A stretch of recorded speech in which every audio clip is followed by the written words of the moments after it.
Olá, que Jesus nos envolva em sua paz e em seu amor.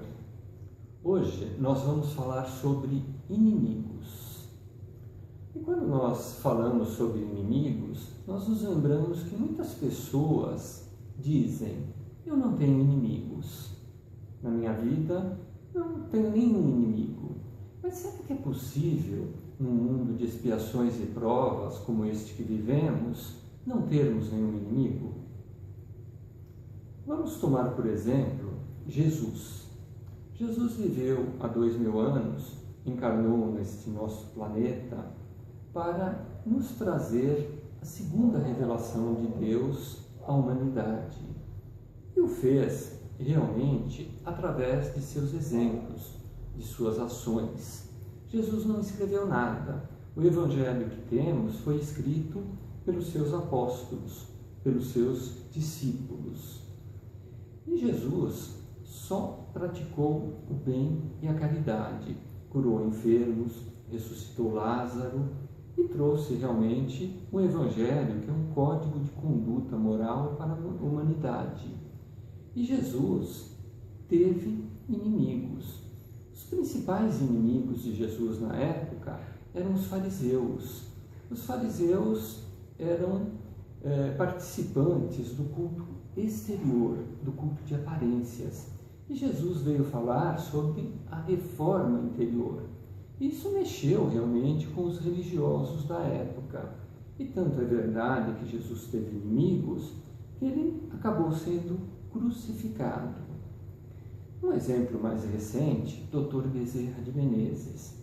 Dr. Bezerra de Menezes foi o médico dos pobres. Ele não cobrava consulta das pessoas que não tinham condições de pagar. E até, além de não cobrar consultas, ele doava remédios às pessoas com reais necessidades. Certa feita, ele doou seu anel de formatura a uma mãe que tinha uma criança doente e não tinha dinheiro para os remédios. E Dr. Bezerra de Menezes tinha um inimigo desencarnado. E esse inimigo, como não conseguia atingir Dr. Bezerra de Menezes pela sua evolução espiritual, ele atingia o filho de Dr. Bezerra, que acabou tendo até sequelas mentais por conta dessa obsessão, que com o tempo realmente foi afastada. Mas Dr. Bezerra de Menezes, apesar de tudo que fez na sua vida aqui na Terra, de todo o bem que praticou ao próximo, também tinha um inimigo desencarnado. E mais recentemente ainda temos Chico Xavier. Chico Xavier veio complementar a obra de Kardec e realmente o fez com mais de 400 livros editados. E Chico Xavier também pouco se preocupava consigo, ele se preocupava com o próximo. E tanto é verdade que ele ficava até altas horas da madrugada atendendo as pessoas necessitadas, psicografando para mães que haviam perdido filhos, estavam em desespero total. E Chico realmente só pensou no próximo, trabalhou em favor do próximo e também tinha inimigos. Apesar de tudo que ele fez, ele tinha inimigos. Quase conseguiram prendê-lo certa feita e, em outra ocasião, um padre o mandou ao inferno. E Chico, se reportando sobre isso a Emmanuel, seu mentor espiritual, recebeu como resposta de Emmanuel: não vá. Mas mesmo Chico, com toda a sua elevação, também teve inimigos. E será que nós, que costumamos responder às ofensas à mesma altura, ao contrário de Chico, que não se tem notícia nenhuma que ele tivesse respondido alguma ofensa? Chico simplesmente se calava ante as ofensas que recebia de pessoas. E nós, normalmente, via de regra, nós respondemos à altura às ofensas.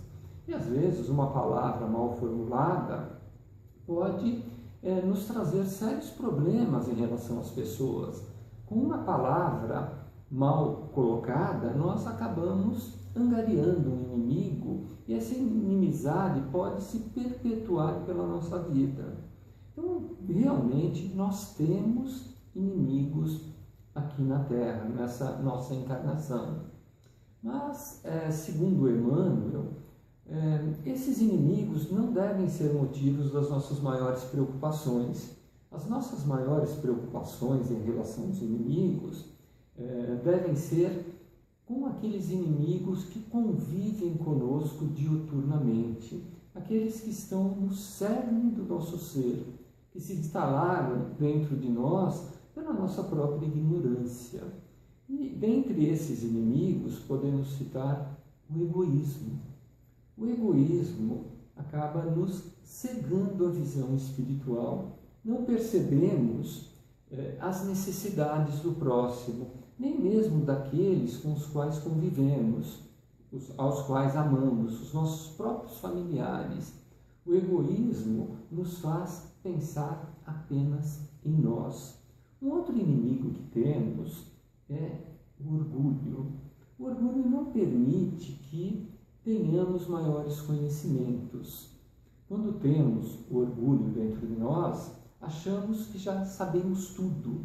Tudo aquilo que sabemos é suficiente. Então acabamos por estacionar. Um outro inimigo ainda que temos é a vaidade. A vaidade não permite que aceitemos nada que vem de outra pessoa, do próximo. Somente aquilo que nós formulamos é o que tem valor. Mesmo que alguém tenha uma ideia muito melhor que a nossa, nós não aceitamos por conta da nossa vaidade. Um outro inimigo que temos, que também é muito prejudicial, é o medo. O medo nos faz, às vezes, nem sair de casa por medo de sermos assaltados. O medo ainda não permite que nos relacionemos com as pessoas, porque podemos ser feridos por essas pessoas. O medo ainda nos atrapalha, às vezes até no nosso trabalho. Não tomamos determinadas decisões ou atitudes porque podemos errar.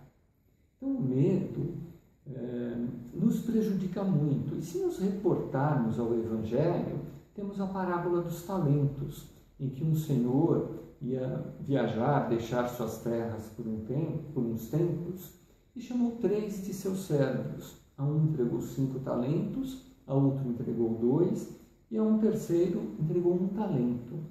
Depois de um tempo que ele se ausentou de suas terras, ele voltou e chamou esses seus servos para um acerto de contas. Que recebeu 5 talentos com seu trabalho, angariou mais 5. Entregou 10 talentos ao seu senhor e foi muito elogiado pelo senhor. O que recebeu 2 talentos, também com seu trabalho, angariou mais 2, entregou 4 ao seu senhor e também foi muito elogiado pelo senhor. E aquele que recebeu 1 por medo, enterrou aquele talento e no acerto de contas, ele devolveu apenas aquele talento e foi duramente criticado pelo seu senhor. Então o medo não serviu de justificativa para aquele servo e tampouco servirá de justificativa para nós quando deixarmos o nosso corpo físico e adentrarmos o mundo espiritual, porque o medo também não permitiu que evoluíssemos na encarnação. Um outro inimigo que temos dentro de nós é a intemperança mental. Quando agimos por instinto e nos desequilibramos, e isso realmente faz com que angariemos mais inimigos na nossa existência.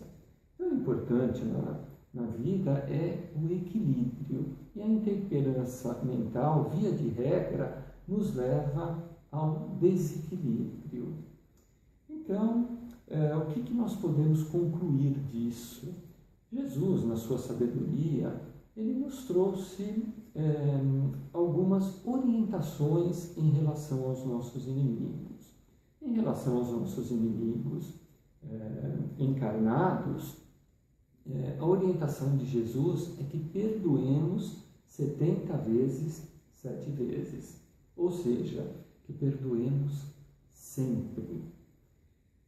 Mas em relação ainda aos inimigos encarnados, nós podemos também ter algumas atitudes que podem melhorar a nossa situação. Quando conversamos com alguém, citamos que temos algum problema com alguma pessoa, nós podemos chegar a alguma conclusão juntas que pode melhorar esse relacionamento. Agora, em relação aos nossos inimigos internos, aqueles que estão dentro de nós, somente com o nosso relacionamento com Deus e através da prece, da oração. E Jesus, ainda na sua sabedoria, nos trouxe também uma orientação em relação aos inimigos que temos dentro de nós. Conhecereis a verdade e a verdade vos libertará. Então, que conclusão nós tiramos dessas palavras de Jesus? Que somente nos livraremos desses inimigos que temos dentro de nós através do nosso esforço na educação, ou seja, através do estudo. Devemos estudar o Evangelho de Jesus, estudar toda a ciência que temos no mundo, tudo aquilo que pudermos em termos de conhecimento e principalmente aplicarmos na nossa própria vida. Somente assim estaremos evoluindo nessa encarnação e numa próxima teremos condições de habitarmos mundos superiores. Muita paz a todos e até o próximo vídeo, se Deus assim o permitir.